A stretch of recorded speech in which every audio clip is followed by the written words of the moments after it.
Christine, I hope you're doing well today.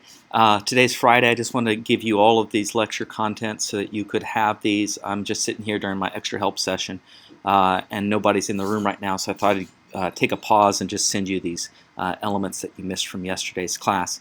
So your second exercise that we started in class was developing 3 postmodern characters, or a postmodern typeface design. And this presentation will actually demonstrate several postmodern typeface design approaches. And some of the forms actually are also historic revivals, because in essence a historical revival is also a postmodern letter form. And so let's take a look. So this typeface here is actually is kind of based upon as my development as an early graphic designer of a way of seeing. So typefacers saw bitmap screen resolution as a new source of inspiration while I was still studying graphic design. And it's because that we actually didn't have too many real fonts available to us, and we definitely didn't have what you see is what you get like we have today.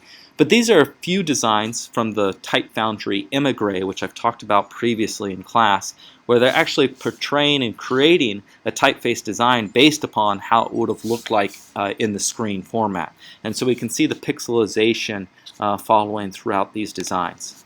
Other designs, this one specifically is from Jonathan Barnbrook, and this typeface is Mason. And if we define it in the context of this lecture, both revivalism and pastiche are applied to this.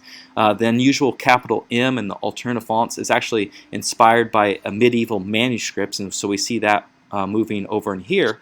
And what's interesting is the actual capital M in the actual letter form itself is actually designed and developed and inspired by the landing of a mosquito and sucking out blood. This is a typeface, is a critique upon the Catholic Church. Barnbrook is not a fan of religion, as can be seen in many of his ad-busting campaigns that he put together. But we can also see other influences. We can specifically see the influences of the Gothic cathedrals, especially within the windows in the construction of those flying arches. We of course see the cross coming in here as well. Barnbrook created a sans serif complement in this, and he originally named Mason. Actually, it was originally named Manson, and he didn't like the way that it's set, named after Charles Manson, the serial killer. This next form is called Democratica, and it's actually designed by Miles Newland. And one of the interesting things is that this is very similar to some of the or uncials that we saw in the development of the history of writing lecture that I gave at the beginning of this quarter. And so we see that the E and specifically the A and a few other characters are this combination form and kind of playing with it. But we also see references to history, like we see this in the capital G in the form.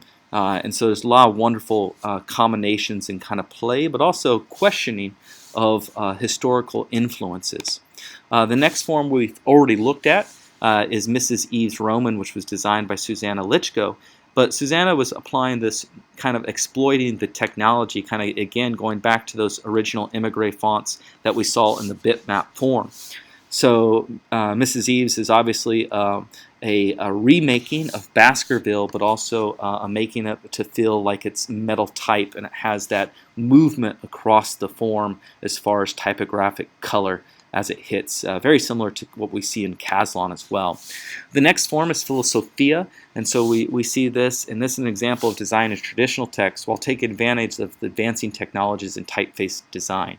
Note that the unicase and small cap fonts, the unicase was just a playful form in this, but the small caps are designed for functionality.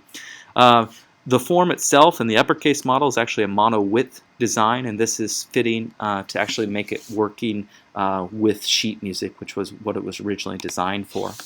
The last several in here are quite a few. I've mentioned Not Caslon 1 before, and what they've done is they've taken some of the much more decorative forms and created this pastiche of inspiration and pulling these things together. We also see the type Big Fella in here, which is kind of a play of distortion. At the time that these fonts were being created within the forms, be it Nasty, be it Platelet, be it Backspace Round, or Dead History. Dead History is another Emigre font.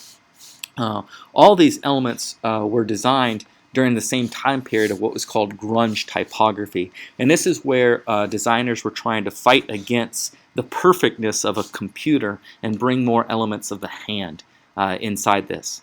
So for Tuesday's class, when we come back to meet, remember Monday is a holiday, for Tuesday's class you need to develop a postmodern typeface and have 3 characters plugged into Glyphs, the app, for us. All right? So make sure you bring up and you show up with those knocked out, and reach out to me if you need anything. Take care and enjoy.